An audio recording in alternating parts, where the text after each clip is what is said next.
Hello, welcome to Pickup Line Sports. Here's our new show. Hopefully, every single day we're in the pickup line. Got the seatbelt on, ready to roll. Just waiting for the okay to move ahead and pick up from school. But while we sit here, let's chat about sports a little bit. I wish this would be a live show, but the internet where we are is awful. The parking lot / drive area has really terrible internet. So we're just going to record it and upload it just a few minutes later. So we still want to hear your feedback. Still love to have your comments below. Love to have your interaction. I will be reading all the comments and responding. So if you do have a thought or opinion about what we're talking about, please make sure that you share that. The Colts, we're here in Indianapolis. The Colts are my team. Defensive end Quiddy from Michigan went down today at practice, hurt his knee. There are a lot of reports going on out there. One says that the initial belief is not serious. They will have further evaluation to determine the severity, but it appears that they might have dodged a bullet, hopefully, and he is not hurt long-term big injury. So hopefully Quiddy just tweaked a knee, maybe twisted a little bit, and he will not be hurt, I guess, long term. That is huge because yesterday all-world punter Rigoberto Sanchez went down, tore his Achilles in sprinting drills, which stinks. So he's out for the year. They've already made a move. They signed Matt Hawk, which was just cut by Buffalo and was with Miami before Buffalo. So they've got a punter. It sounds like he's a holder, obviously, too, which most punters are. I think he's a kickoff guy, too. I'm not totally sure about that, but I think that he's a kickoff guy because, and that's important because the kicking job is going to be Hot Rod, Rodrigo Blankenship, but he is not the best at kickoffs. So hopefully Matt Hawk can come in and kick off a little bit. Just heard, actually, some breaking news in the NBA. Chet Holmgren has hurt his foot. I think he's torn some ligaments, so we'll see what that really means, but that can't be good, right? Heard it when he was going up against LeBron in a play over what happened during the Summer League, basically. So we'll see what happens with him moving forward. Obviously, a high draft pick, supposed to be a really, really good stud right out of the gate with the Thunder, so we'll see what happens with that moving forward. Let's see what else is going on here in the world of sports. Lynn Dawson passed away. Longtime Kansas City Chief, was on the HBO Inside the NFL show. From all accounts, just an absolute amazing human, amazing person. So he will be missed, obviously. Here locally, he was kind of one of the first quarterbacks that came from Purdue. Purdue is known as the cradle of quarterbacks. You've got Greasy and you've got Danielson, not Donaldson. Danielson, Gary Danielson. You've got Drew Brees. I mean, I would throw Kyle Orton in there. Curtis Painter was really good when he was there. So Aiden O'Connell, the Purdue quarterback now, looks like he's going to be in that mix as well, being in that high level of quarterback. But so thoughts and prayers to Lynn Dawson's family. That's terrible. I know he was put in hospice about a week ago, I think, and everybody started to share these great stories about him. There are just so many wonderful pictures and so many wonderful tributes out there, so take a peek around. He's trending all over everywhere, which is really good, so people can get to know him and his story a little bit better. Let's see what else is going on in the world. Football, the Giants actually activated Sterling Shepard, receiver. Tore his Achilles last year. A lot of Achilles injuries. Tore his Achilles last year, missed most of the year. He's off the PUP list, so he will be available and hopefully start practicing and ready to go week 1. Shaquem Griffin, the linebacker that played for the Seahawks and UCF with one hand, that was absolutely amazing with what he was able to accomplish. He retired. He has a career now with the NFL Legends community. So Griffin had one hand, and there were so many fantastic, wonderful videos of him going to meet kids with one hand, or kids with some issues, but still were able to play sports at a high level. And obviously he has done that, so congratulations to him. The Jets named Greg Zerloin their kicker. He gonna make $2 million this year. So the Jets have got 7 kickers in 7 years. That's not good, but yeah, we'll see what happens with them moving forward. The Colts, going back to the Colts, because we have that local feel here, obviously, being in Indianapolis. They got one more day of camp left tomorrow, which is Thursday. I actually have tickets to it, so I don't know if I'm going to go out or not. They practice at 10 in the morning, and then they break camp, and everybody says thankfully, right? The PGA Tour is trying to keep people from going to the Live Tour. There's all kinds of stuff out there with that. Big Ben was noticed at Steelers camp. Not terribly shocking, because he obviously is a legend there, and legends come back and witness camp and check it out. The question in Pittsburgh is going to be, who's that quarterback? It's been Mitch Trubisky's job to lose. Kenny Pickett's been coming on strong.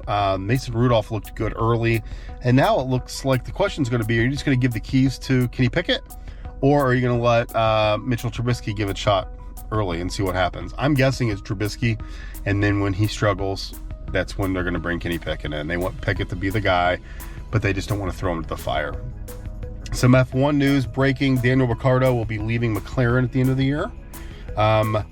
Let's see what else is going on in the world. A lot of news here about this Chet Holmgren issue. So we'll see what happens with him there. And then with the NFL, there's a lot of practices still going on. Obviously, joint practices. 3 years ago today, Andrew Luck announced his retirement. Have a moment of silence for that. That was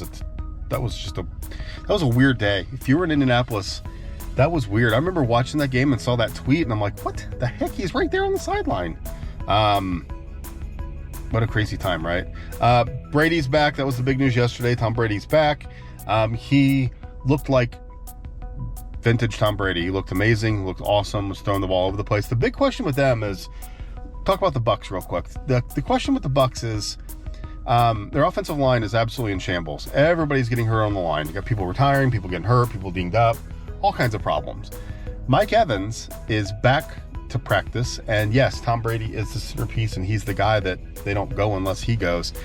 But to have Mike Evans back is a big deal. Mike Evans is a heck of a player and going to be a big time part of that Bucs offense, like always. Leonard Fournette came in a little bit overweight. We'll see how he is trimming down. Word is that he is better and ready to roll, but Mike Evans is the guy that's going to lead that receiving core. Chase Young placed on the reserve PUP list for the Commanders. Still battling that injury that he had last year, so he's out for the first 4 games. Tyler Huntley, here's a interesting, the Ravens quarterback, been on fire, back up to Lamar Jackson. Could he be a number 1 quarterback for somebody? Well, maybe, right? I mean, you see these players playing preseason and they're just unbelievable, because they're playing against 2s and 3s and 4s, and even if they're a 1A or 1B, they still look really, really good. So Tyler Huntley is a question. Will he have a chance to be part of a team as a starting quarterback? Let's see here. Chris Godwin apparently has got some positive news about his recovery. He's been hurt as well, so we'll see as he gets better. But really, that's it. I mean, there's a lot of practices going on right now. If you go into the world of baseball, Fernando Tatis Jr. apologizes. He's suspended. He's going to go ahead and actually have shoulder surgery. He was supposed to have that at some point, and he decided to go ahead and do that. So he can try to be healthy when he can actually play, because as you remember, he's got to miss a little bit of next year too. I think it's like 20 games or something that he's got to miss. So not exactly a great year for him. Actually just a downright terrible year, right? I mean, that's just a bad surrounding all around. That's just, it sucks, because a lot of the kids that are friends with our kids love Tatis. I see the jerseys, I see the shirts, and it sucks that that's a decision that he made, and this is what he's got to live with. But let's see here, what else? Well, Pitt named Slovis is their starting quarterback, a USC transfer. A lot of the colleges are starting to name their starting quarterbacks. A lot of them are transfers from other places, as you can see. I mean, that's just kind of what it is right now. You're looking at transfers continue to lead the way. And the last story we're going to touch on here: Major League Baseball released their schedule for next year. All 30 teams are going to play against each other for the first time in history. So basically, in 29 other teams, you're going to face them at least one time. Very, very cool. Very, very neat. I wish it would be a home and home like the NBA does. We're here in Indianapolis, which is the Eastern Conference. So you know the Lakers come here one time. You know the Warriors come here one time. You know, you can kind of circle that and say this is the time they come here. Of course, if you're a Celtics fan, you can watch them, 3 or 4 times here. I think it'd be cool if you do a home and home with everybody. So, you know, you have the Yankees come to Cincinnati every single season, and the Red Sox, and, you know, stuff like that. So you can kind of circle that and say, okay, this is when we're going to watch things. We're Reds fans here in Indianapolis. So when we go, sometimes you go with some Cardinal fans because they're Cubs fans, stuff like that. But a very, very cool thing that Major League Baseball is doing. If you're watching this, I know you're not one of these people, but quit fighting in the stands. People are fighting in the stands. They're pushing each other over. It's absolutely insane out there. So, but that's it. We're getting ready to move here to go pick up the young one. But that's really it. The big stories of the day. The Colts are on our mind and our head here. Sanchez's injury for the year. Kwity Paye looks like he dodged a bullet. Tom Brady is back, of course. The Colts play the Buccaneers this weekend, but it doesn't sound like anybody is going to really play of many snaps or anything to get any work in. But we'll see. We'll see what happens there. And that's it for us. Thanks for tuning in. Make sure you do comment below. Let me know any of the stories we talked about. I know we talked about a lot of things. Oh, also, it's Reggie Miller's birthday. Happy birthday, Reggie Miller. We talked about a lot here. I just kind of went through, checked a few Twitter pages, a few websites, and that's what we'll do every day. Maybe this might be just a few minutes. It might be a little bit longer, just depending when we're getting here. But we're going to go pay attention, go pick the kid up, and have ourselves a Wednesday. Thanks for tuning in. We appreciate you. We'll talk to you tomorrow.